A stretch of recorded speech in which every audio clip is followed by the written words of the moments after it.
വേദപ്രയാഗ് മീഡിയയിലേക്ക് സുസ്വാഗതം. പറശ്ശിനിക്കടവ് മുത്തപ്പൻ്റെ തിരുസന്നിധിയിൽ നമ്മൾ എത്തിക്കഴിയുമ്പോൾ ഭഗവാൻ അവിടുന്ന് എല്ലാ അനുഗ്രഹവും എല്ലാ ഭക്തജനങ്ങൾക്കും തരണേ എന്ന് ആത്മാർത്ഥമായി പ്രാർത്ഥിക്കുന്നു. ക്ഷേത്രത്തിലെ മൊത്തം വഴിപാടുകളുടെ ചിലവ് 170 രൂപ മാത്രമേ ഉള്ളൂ.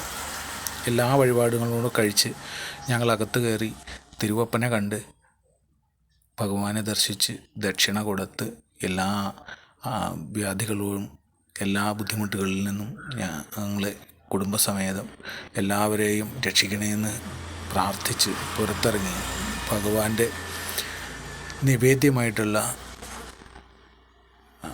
പയറും ചായയും കഴിച്ചു. എല്ലാ ഭക്തജനങ്ങൾക്കും അവിടെ വിതരണം ഉണ്ടായിരിക്കുന്നതാണ്. അതേപോലെ തന്നെ ഉച്ചയ്ക്ക് ഭക്ഷണം ഉണ്ടായിരിക്കുന്നതാണ്. വൈകിട്ടും ഭക്ഷണം കിട്ടും. എല്ലാ നേരവും ഭഗവാന്റെ സമൃദ്ധമായ ഭക്ഷണം അവിടുന്ന് എല്ലാ ഭക്തജനങ്ങൾക്കും കിട്ടും. ശേഷം രാത്രി 10 മണി വരെ വഴിപാടുകൾ കഴിക്കാനുള്ള കൗണ്ടർ ഭക്തജനങ്ങൾക്ക് വേണ്ടി തുറന്നിരിക്കും. 12 മണി വരെ മടപ്പുരയിലേക്ക് കിടക്കുവാനുള്ള പ്രധാന വാതിൽ തുറന്നിരിക്കും. 12 മണിക്ക് അടയ്ക്കുന്നതായിരിക്കും. രാവിലെ 5:30-ക്കാണ് തിരുവപ്പന കോലം കെട്ടാനായിട്ട് തുടങ്ങുക. മുടിയഴിക്കൽ നടക്കുന്നത് ഏകദേശം 10 മണിയോട് കൂടിയിട്ടാണ് രാവിലെ. ശനി ഞായർ ഒഴികെയുള്ള ദിവസങ്ങളിൽ എല്ലാം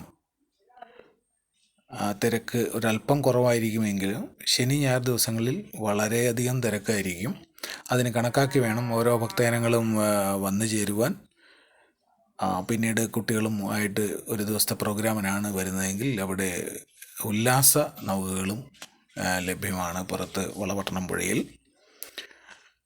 എല്ലാം കൊണ്ടും ഭഗവാനെ കണ്ട ആ സംതൃപ്തിയിൽ അവിടെ ചെന്ന് നിൽക്കുമ്പോൾ, അവിടുന്ന് ഇറങ്ങി വരുമ്പോൾ, അവിടുത്തെ ആ ഗന്ധം ശ്വസിക്കുമ്പോൾ, അവിടുത്തെ ഓരോ മണൽത്തരികൾക്കും നമ്മളോട് മുത്തപ്പൻ്റെ ഒരു സുകൃതം പറയുവാനുണ്ട്.